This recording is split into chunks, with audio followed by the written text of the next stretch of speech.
نادر خان نے دونوں کو اطمینان دلایا، سب کچھ ٹھیک ٹھاک ہی ہوگا، شاہ جی کو جیسے ہی فرصت ملی وہ تم سے ملنے خود ادھر آئے گا، تب تک ادھر آرام سے ٹھہریں، کوئی ضرورت ہو تو مجھے بتا دیں، کپڑے لتے کا بندوبست ہو جائے تو ادھر ٹھہرنے میں کوئی رکاوٹ نہیں۔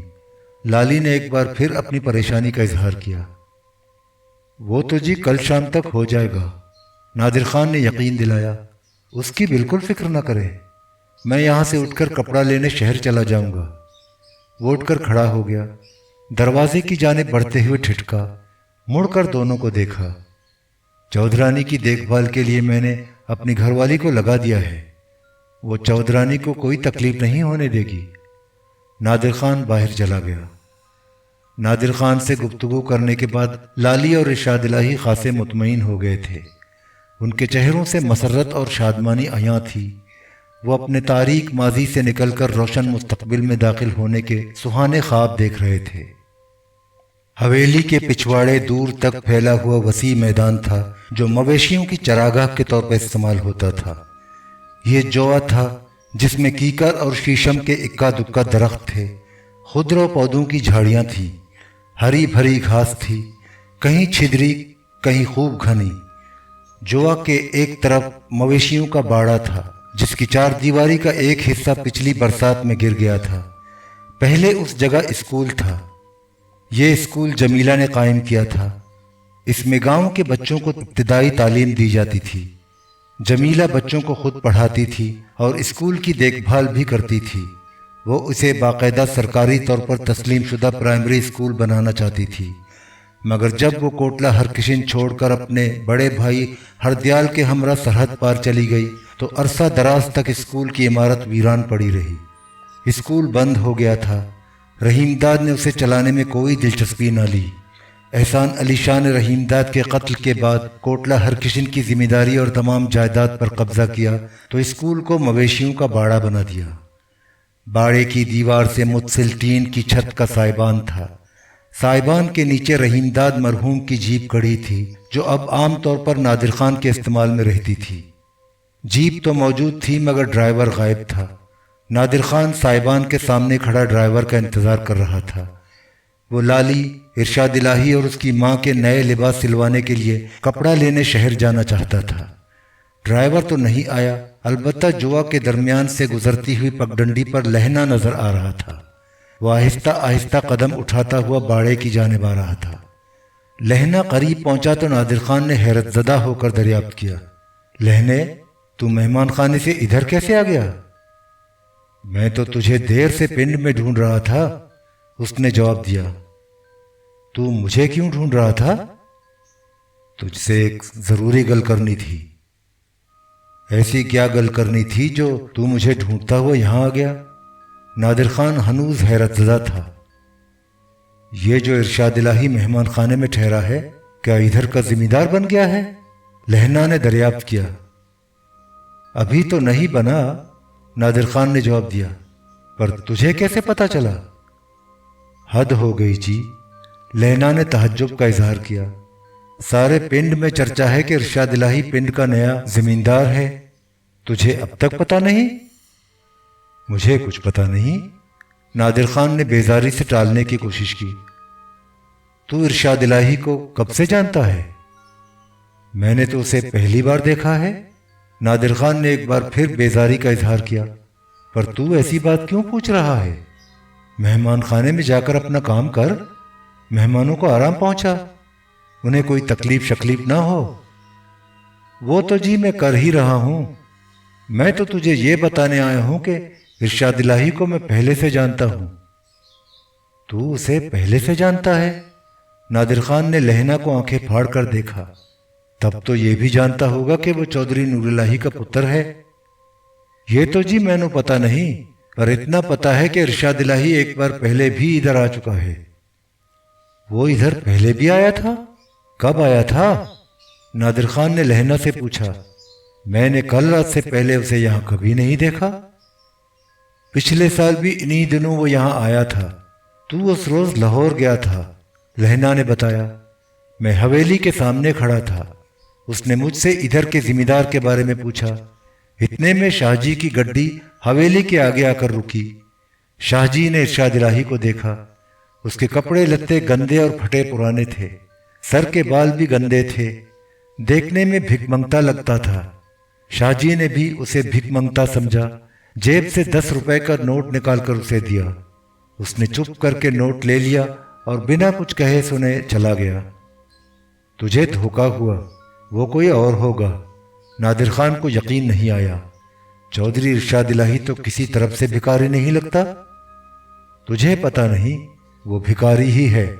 لہنا نے اس دفعہ ذرا جما کے کہا، میں اسے اور اس کی ماں کو اچھی طرح جانتا ہوں، تو اس کے بارے میں کچھ نہیں جانتا۔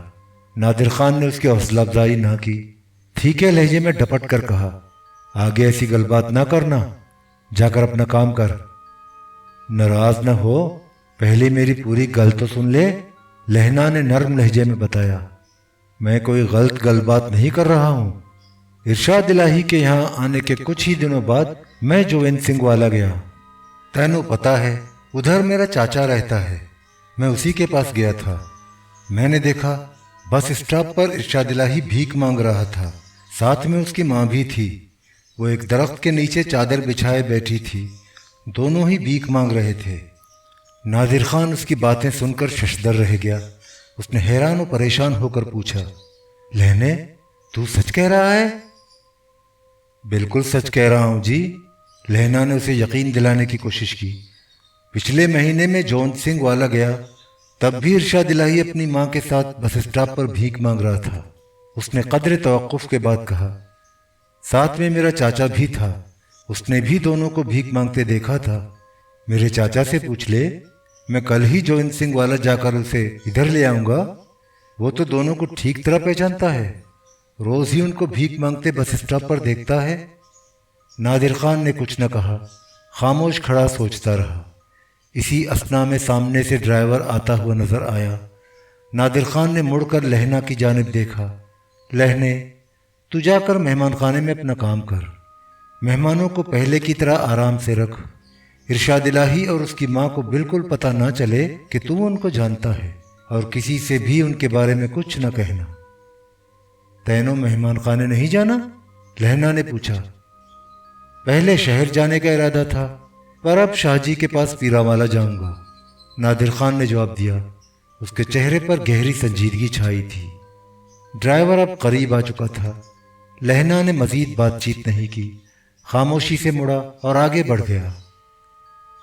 دن ڈھل رہا تھا، سائے طویل ہوتے جا رہے تھے، دھوپ کی چمک دمک ماند پڑ گئی تھی۔